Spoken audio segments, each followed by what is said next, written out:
सर्वसुगन्धसुलेपितलिङ्गं बुद्धिविवर्धनकारणलिङ्गं सिद्धसुरासुरवन्दितलिङ्गं तत्प्रणमामि सदा शिवलिङ्गं कनकमहामणिभूषितलिङ्गं फणिपतिवेष्टितशोभितलिङ्गम्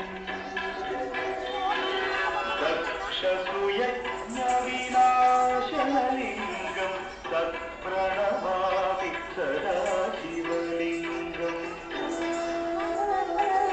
कुङ्कुमचन्दनलेपितलिङ्गं पङ्कजहार सुशोभितलिङ्गम्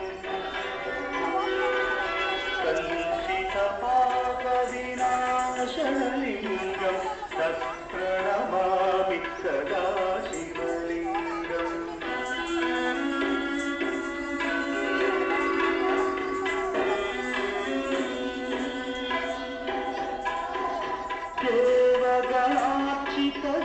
देवगणार्चितसेवितलिङ्गं भावैर्भक्तिभिरेव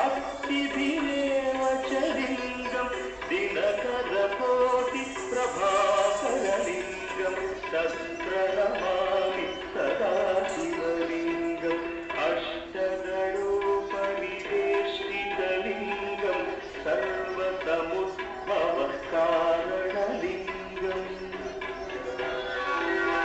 अष्टदरिद्रविनाशनलिङ्गं तत्प्रणमामि सदा शिवलिङ्गम् सुरगुरुसुरवरपूजितलिङ्गं सुरवनपुष्पसदार्चितलिङ्गम्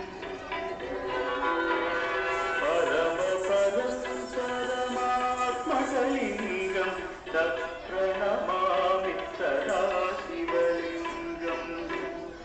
लिङ्गाष्टकमिदं पुण्यं यः पठेत् शिवसन्निधौ शिवलोकमवाप्नोति शिवेन सह मोदते।